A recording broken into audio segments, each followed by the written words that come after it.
மக்களே, அக்கா கரிசலாங்கண்ணி சாறு கொஞ்சம் அதிகமாக ஊற்றி எனக்கு தனியாக ஸ்பெஷலாக ஆயில் நீங்கள் ரெடி பண்ணி தர முடியுமா? கரிசலாங்கண்ணி பொடி தனியாக தர முடியுமா? அவுரி பொடி தனியாக தர முடியுமா? நீங்கள் கேட்ட இந்த கேள்விகளுக்கான ஆன்சருக்குள்ளே போகிறதுக்கு முன்னாடி ரொம்ப பிஸியாக மார்ச் ஃபர்ஸ்ட் வீக் நம்மளோட fantastic four face pack, bath powder, henna hair colouring pack, சீயக்கா எல்லாம் ரீஸ்டாக் இல்லையா? அதற்கான வேலைகள் தான் நடந்துட்டுருக்கு. கேரளா மூணார்லேருந்து நம்மளுக்கு இந்த வெண் கஸ்தூரி மஞ்சள், அந்த கொஞ்சம் கலர் கொடுக்குற கஸ்தூரி மஞ்சள்லாம் வருது. ஒரு டைமும் வரவழைக்கும் போதெல்லாம் உங்களுக்கு நான் இதை பற்றி அப்டேட் கொடுத்துட்டே தான் இருப்பேன். மூணார்லேருந்து வந்த மஞ்சள் அப்படிங்கிறனால கொஞ்சம் ஒரு ஈரப்பதம் இருக்குது. ஒரு நல்ல ஒரு காய்ச்சல் கொடுத்து அப்புறம் அதெல்லாம் தட்டி வெட்டி தான் நாங்கள் மிஷினுக்கு கொடுப்போம்.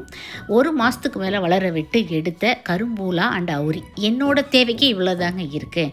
இதில் நான் எப்படிங்க உங்களுக்கு பவுடர் தர முடியும்? அக்கா, உங்களுக்கு நான் பைசா கொஞ்சம் ஜாஸ்தியாக தரேன், கொஞ்சம் கேர் எடுத்து எனக்கு எக்ஸ்ட்ராவாக ஃப்ரெஷ்ஷாக பண்ணி தர முடியுமா? எப்பவுமே ஃப்ரெஷ்ஷான எல்லாத்துக்கும் ஒரே மாதிரியான நம்மளோட ஹெர்பல் ஹேர் க்ரோத் ஆயிலை நீங்கள் வெப்சைட் அண்ட் வாட்ஸ்அப்பில் புக் பண்ணிக்கலாம். டீட்டெயில்ஸ் ஃபர்ஸ்ட் கமெண்ட்டில் பின் பண்ணியிருக்கேன். Stay healthy.